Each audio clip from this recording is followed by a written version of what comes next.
세상사를 조금만 깊이 들여다보면 어느 한쪽만이 절대적으로 옳다고 말하는 양자택일의 주장보다 양극단을 아우르는 중간지대가 더 현명한 선택임을 깨닫게 됩니다. 이분법적 사고는 빠릅니다. 문제를 단순화하고 핵심을 짚어내는 힘이 있습니다. 하지만 그만큼 위험합니다. 중립을 허용하지 않는 순간 생각은 곧바로 갈등으로 기울기 때문입니다.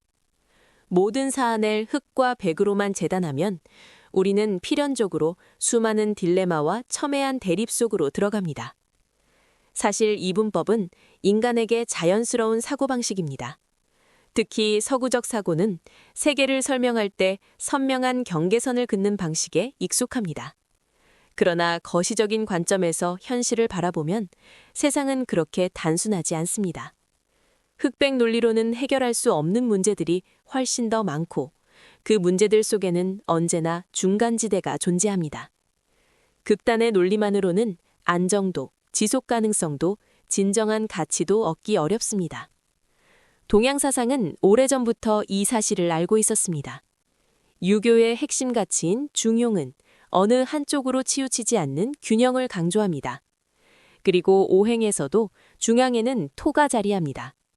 토는 한쪽을 이기는 힘이 아니라 서로 다른 기운을 조화롭게 묶어주는 힘입니다. 이처럼 홀수체계의 철학은 승패를 가르는 구조가 아니라 상생과 상극 속에서 순환과 조화, 안정성을 추구하는 세계관입니다. 과거 동양에는 삼분법처럼 세상을 다층적으로 바라보는 관념이 있었습니다. 그러나 급속한 서구 사상의 유입은 우리 시선을 점차 이분법으로 수렴시키는 경향을 만들었습니다. 그 결과는 분명합니다.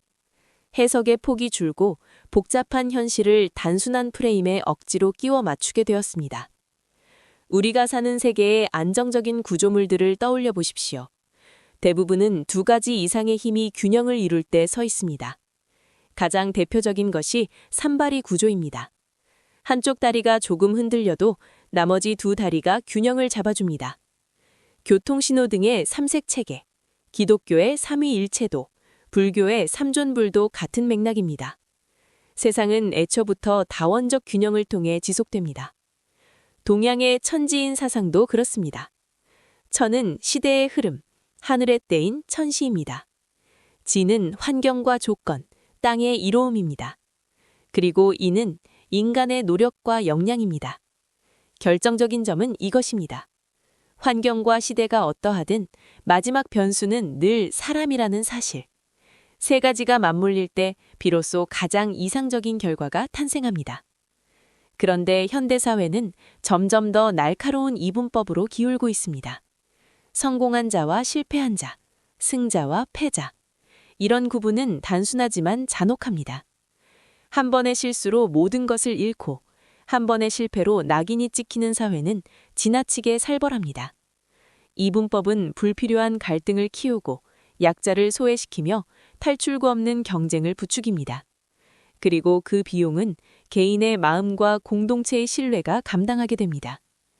칼이 범죄에 쓰인다고 해서 세상의 모든 칼을 없앨 수는 없습니다.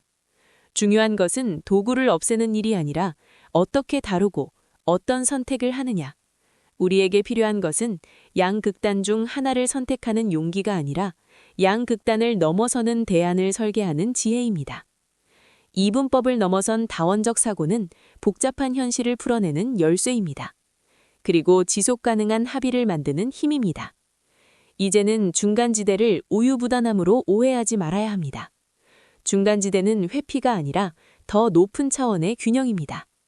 세상은 언제나 둘로 갈라지려 하지만 우리는 그 사이에서 조화의 길을 찾아야 합니다.